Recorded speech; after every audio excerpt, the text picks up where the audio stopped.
Hai, jumpa lagi dengan seri Belajar BIO, Belajar Biologi itu Oke, bersama Memlis. Masih tetap semangat ya? Kita akan melanjutkan masih di materi bab yang keempat tentang reproduksi sel. Khususnya kali ini kita akan membahas gametogenesis. Gametogenesis terjadi di gonad. Ini adalah proses pembentukan sel gamet atau sel kelamin. Terjadi di gonad atau kelenjar kelamin melalui pembelahan meiosis. Gametogenesis pada hewan jantan disebut dengan spermatogenesis, sedangkan pada hewan betina disebut oogenesis. Gametogenesis pada tumbuhan disebut dengan mikrosporogenesis untuk menghasilkan gamet jantan dan makrosporogenesis menghasilkan gamet betina. Spermatogenesis berlangsung di dalam testis. Spermatogenesis berawal dari sel induk sperma atau spermatogonium yang bersifat diploid atau 2N dengan tahapan spermatogonium membelah secara mitosis menghasilkan spermatosit primer yang bersifat diploid juga. Spermatosit primer mengalami pembelahan meiosis yang pertama dan dihasilkan dua buah spermatosit sekunder yang bersifat haploid. Selanjutnya spermatosit sekunder membelah lagi secara meiosis yang kedua dan dihasilkan 4 buah spermatid yang juga bersifat haploid.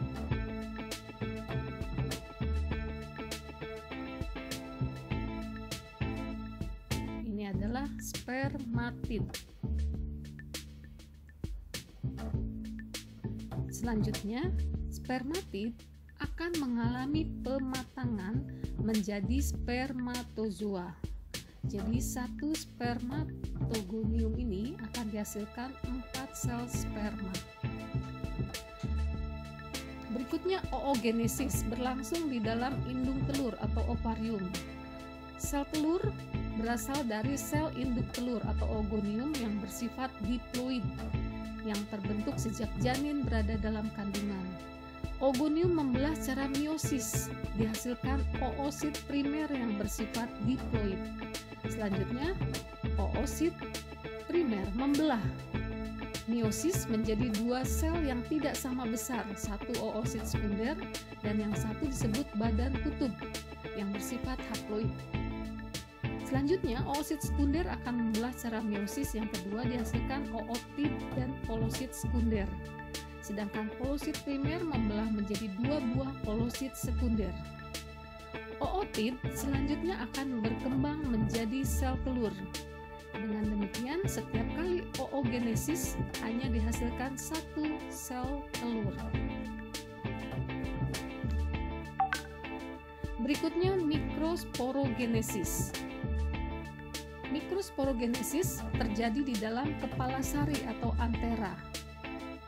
Sel induk mikrospora atau mikrosporosit diploid membelah secara meiosis dan menghasilkan sepasang sel haploid, kemudian mengalami meiosis yang kedua sehingga dihasilkan 4 mikrospora haploid yang berkelompok menjadi satu disebut tetrad. Setiap mikrospora mengalami karyokinesis atau pembagian inti sehingga menghasilkan 2 inti haploid. Satu inti disebut inti vegetatif dan yang lainnya disebut inti generatif. Inti generatif membelah lagi secara mitosis tanpa sitokinesis sehingga terbentuk 2 inti sperma. Inti vegetatif tidak membelah.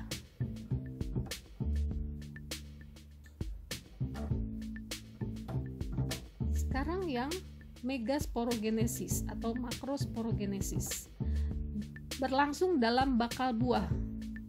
Sebuah sel induk megaspora yang diploid dalam bakal buah mengalami meiosis 1 dan meiosis 2 sehingga dihasilkan 4 megaspora haploid. 3 dari 4 megaspora haploid mengalami degradasi, megaspora yang satu hidup dan mengalami karyokinesis sebanyak 3 kali tanpa sitokinesis. Jadi akan dihasilkan 8 inti haploid. 4 inti berada pada sisi kalaza dan 4 inti di dekat mikrofil.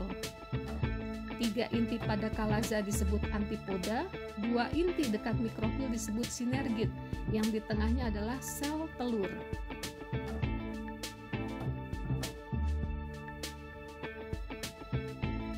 Ini ada hubungannya dengan proses penyerbukan.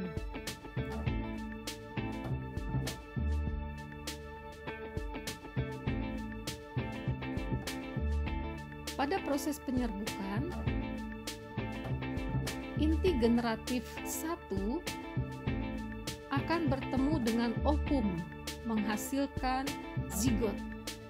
Sedangkan inti generatif 2 akan bertemu dengan inti kandung lembaga sekunder menghasilkan cadangan makanan.